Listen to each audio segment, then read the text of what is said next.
Hey everyone, my name is Brandon Thomas and welcome back to my Automation Journey series. Now within last week's video, I explored through Ansible's architecture and also navigated through Ansible's CLI for the first time. Now within this week's video, I'll be taking a closer look at the anatomy of Ansible's playbook. So this will go over things such as what it's made of, how it's structured, and overall just how I'm starting to piece together the logic behind what makes automation actually matter. Now this week has been one of the biggest turning points in my journey so far. So without further ado, let me discuss why. Now, before I dive into the playbook anatomy, I want to circle back to something important that I didn't mention earlier. Now, Ansible as an application in itself is actually written in Python, but the language we use to write the playbooks is called YAML. Now, YAML helps abstract away a lot of the complexity that normally comes with traditional programming. Now, there are other ways you can use Python to define automation, but YAML really stands out to me because it's just so much cleaner, easier to read, and it's more beginner friendly than anything else I've used so far. Now, of course, there's going to be some type of trade-offs when you're trying to use YAML, such as having strict formatting rules, but for the most part, Ansible's simplicity helps offset that. So now let's actually talk about what makes up a playbook. Now, if you didn't already know what a playbook is, it's essentially a set of instructions that's written in YAML. So it tells Ansible what to do, and you can think of it as like a recipe, for example. So now we actually could talk about what's inside of a playbook and some of its core key components that are necessary for playbooks to run. So you'll find components such as hosts, which tell Ansible which systems the task should run on, and they essentially act as your inventory target. You could think of it as like telling Ansible, hey, these are machines I want to manage, whether it's one server or a whole group. Now, tasks are where you define the actual steps or actions you want Ansible to perform. Each task runs a specific function, so that could be like installing software or copying a file. And then they run in order from top to bottom. So the sequencing is key to ensuring everything happens as intended. Now, the last main core component I want to talk about is something called modules. And modules are essentially tools Ansible uses to carry out those tasks, kind of like built-in functions for your automation.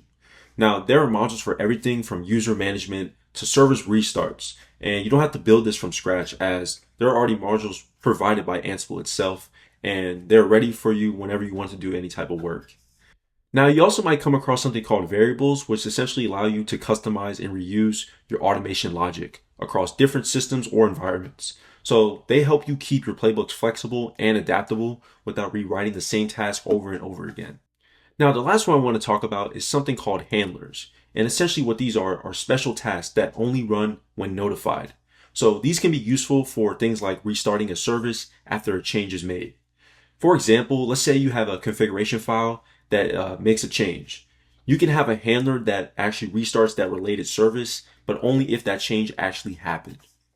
Now, when I first saw a playbook, I honestly thought it was too simple to be true. But once I started breaking it down, I realized that there's a lot of power behind that simplicity. Now, each task has a logical flow, and once I understood that pattern, everything really started to click for me. Learning to read the structure is like reading a story. You have your target host, you have modules being used, and you have any arguments or variables needed to customize what's being done. So that logical sequence is what makes playbooks so repeatable and efficient. Now, as I've grown more comfortable working in the environment of my new job, I've started moving further away from working on my own and more into a team setting. Earlier on, I was more so just learning the basics by myself, but now I'm starting to see how automation can work when you scale up, especially when you work in larger teams or even enterprise environments. Now, this is actually where roles come into play, and essentially roles help you break down a playbook into reusable parts. So this can be things such as your task, your handlers, or variables, or many more parts involved that are all organized into folders.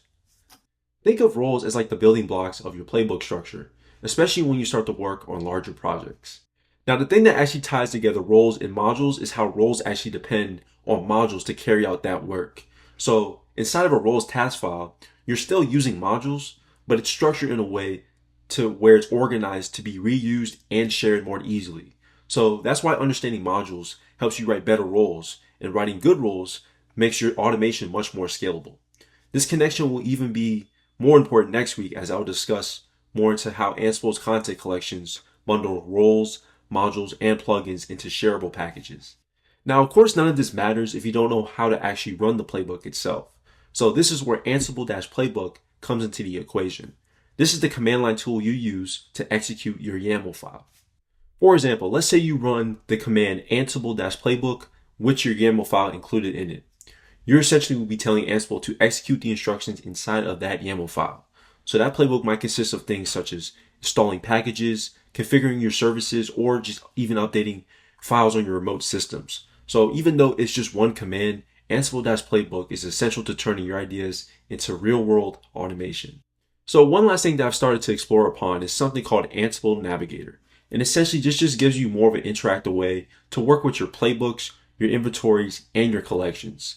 So this will become especially more important as we move into next week's topic, which is on Ansible's content collections. So since we're not quite there yet, I'll just leave it at that. But next week's video will dive deeper into how content collections work and why tools such as Navigator can become so valuable to it. So that's all I have in this video, and I hope you guys enjoyed. Thank you guys for watching.